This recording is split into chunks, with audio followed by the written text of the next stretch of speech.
देखिए कविता भाभी भजन गाती हुई।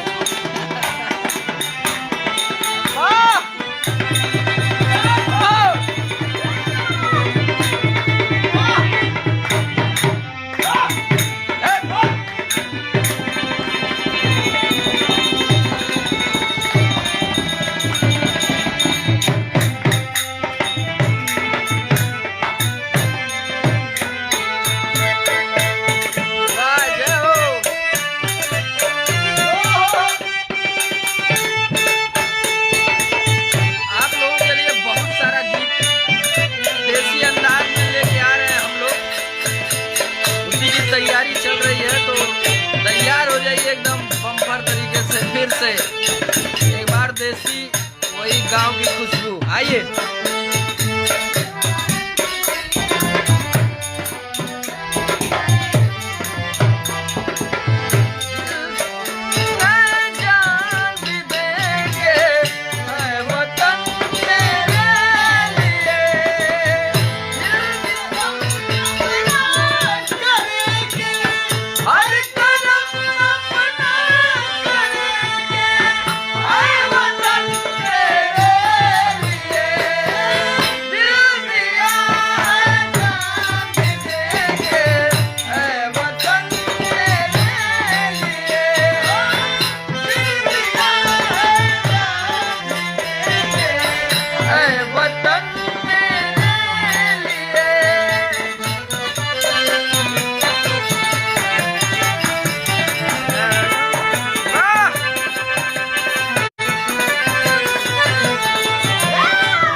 लोग भी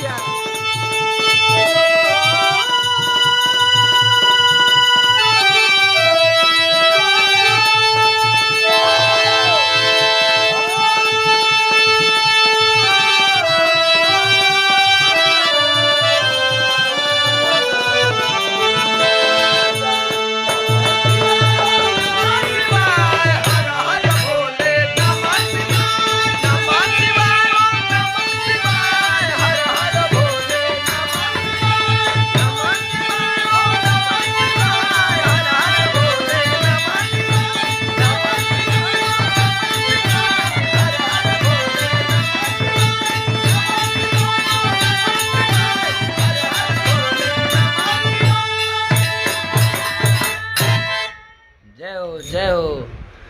एक बार प्रेम से बोलिए शंकर भगवान की जय, मार्कंडेय महादेव की जय। बाबा विश्वनाथ की जय। हर हर महादेव। जय हो। ई त तैयारी आज चलता कुछ नया कुछ अलग अंदाज लेके आओ बदे आप लोगन खातिर। पूरा वही टीम अपन प्राचीन टीम सब लोग जुड़ल रहे। प्यार दुलार आशीर्वाद ऐसे ही बना।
वाह दूर चौकी भाई दो चौकी बराबर।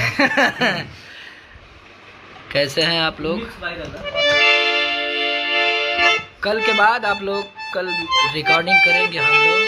जितना गाना सुना है तो कुछ मुझे आप देने पड़ेगा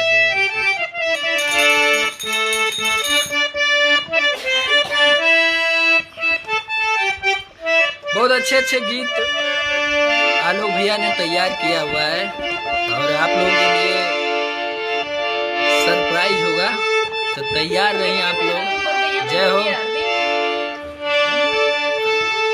अनिल पटेल फुफा जी कैसे हैं? आर्यन सिंह, रितेश जी, आशा राम जी, सुमित पाठक, छोटू बाबा, भैया पातर कमरिया, सूरज नागवंशी जी, लव यू, एस के आनंद बाबू, बिट्टू मैरवा, छोटा भाई लव यू, गौतम कुमार, सब लोग गजब के गाना बा भैया, थैंक यू। अभी बहुत अच्छे अच्छे गाने आप लोगों के बीच में आएंगे और आप लोग ऐसे ही प्यार आशीर्वाद बनाए रखिए। कविता भाभी के प्रणाम, प्रणाम बोल लीजिए। प्रणाम बोल रहे बहुत सारे लोग।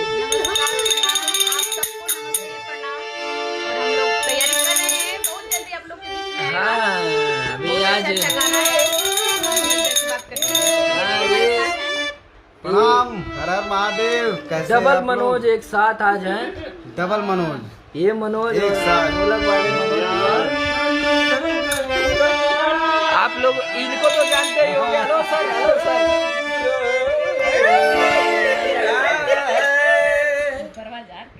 भैया बरवा झाड़ के सोने के तबला से मार के। वाह।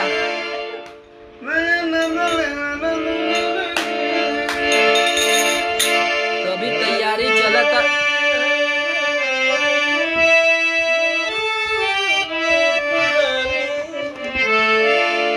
बहुत सारे गीत आएंगे आप लोगों के बीच में। बस ऐसे ही प्यार दुलार आशीर्वाद बनाए रखिए। और लीला जलेबिया गरम गरम 50 लाख हो गया। दिल से धन्यवाद आपको और आप सभी लोगों को और पूरे मार्स टीम को, जिनके देख रेख में गाने रिलीज होते हैं। विक्की भैया, गणेश भैया, पूरा मार्स टीम। और भी आज लगभग कैली रुपनिया निहुर निहुर के 57-58 मिलियन हो जाएगा लगभग, लगता है। तो कहीं ना कहीं से आप लोगों का प्यार दुलार मिल रहा है, आशीर्वाद मिल रहा है। बस ऐसे ही बनाए रखिए। हम लोग नई नई चीज़ें आप लोगों के लिए, नए नए गाने, विस्फोटक गाने लेके आते रहेंगे। थैंक यू, धन्यवाद। हर हर महादेव।